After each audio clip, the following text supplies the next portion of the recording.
नमस्कार मैत्रिणींनो, लग्नानंतर होईलच प्रेम या मालिकेच्या आजच्या भागाचा आपण थोडक्यात आनंद, टोमणे, आठवणी, ट्विस्ट आहे. आजच्या भागाची सुरुवात होते मानिनीपासून. मानिनी काव्य आणि जीवासाठी वाण सामान काढून ठेवलेले असतं. त्यामध्ये लाल रंगाची साडी, कुर्ता आणि हलव्याचे दागिने असतात. मानिनी डोळे मिटून म्हणते, सुखी राहा. तेवढ्यात युग मानिनीच्या मागे उभा राहतो. मानिनी मागे वळून पाहते आणि आनंदाने म्हणते, काय रे लबाड, आईची चेष्टा करतोस, डोळे का बंद केलेस? युग हसत सांगतो, आई तसं काही नाही, पण मी आज सगळ्यांसाठी आनंदाची बातमी घेऊन आलोय. युग सांगतो की त्याच्या सेकंड सेमिस्टरचा रिझल्ट लागला आहे आणि तो पहिल्या 5 विद्यार्थ्यांमध्ये आला आहे. मागील वेगळाच ओरडा, अपमान, आठवण त्याला आठवतात. त्यामुळेच मी ह्यावेळेस मन लावून अभ्यास केला आहे. आज तो अभिमानाने सांगतो, आई म्हणूनच मी आनंदाची बातमी सगळ्यांसोबत साजरी करायला आलोय. मानिनी खूपच भावुक होते. काव्या म्हणते, खूप छान युग, आपण आजच याचं सेलिब्रेशन करूया, जसं मागच्या वेळी माझं आणि जीवाचं केलं होतं तसंच. हे बोलताच काव्याला थोडं अवघडल्यासारखं वाटतं आणि ती गप्प बसते.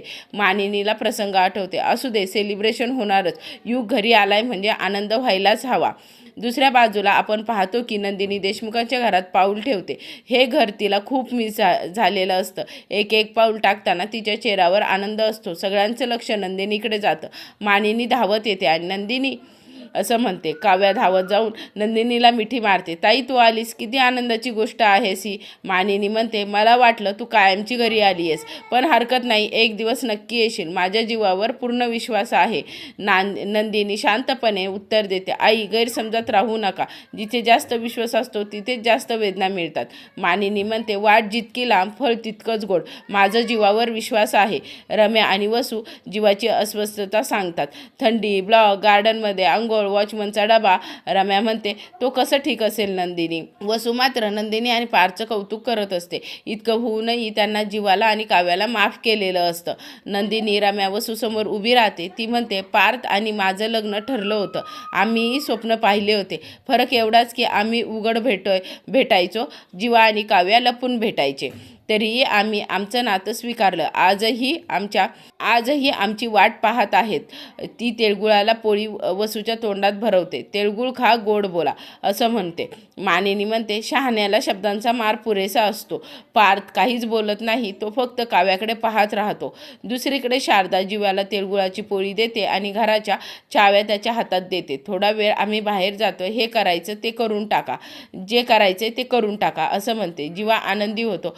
मानिनी कपाटातून नंदिनीची साडी आणि हलवीचे दागिने काढते. माझी इच्छा होती दोन्ही सुनांना एकत्र द्यायची, पण आज तुला देते. ती जीवासाठी घेतलेला काळा कुर्ता नंदिनीला देते. नंदिनी तो कुर्ता बॅगेत ठेवते. काव्या तिच्या गालावर किस करते. त्यानंतर नंदिनी म्हणते, मी अजून थांबले तर पाय निघणार नाही. मानिनीचा आशीर्वाद घेते आणि तू नक्की परत येशील. आणि नंदिनी तिथून निघून जाते. युग, रम्या, वसू, पार्थ गच्चीवर असतात. पार्थ जुन्या आठवणीत आठवतो. तो अखेर पतंग उडवायला तयार होतो. रम्याचा पतंग अचानक कट होतो. सगळे मागे वळतात. कव्याची एंट्री होते. स्टायलिश अंदाजात म्हणते, काय देशमुख, माझ्याकडेच पाहणार का? पतंग उडवणार की नाही?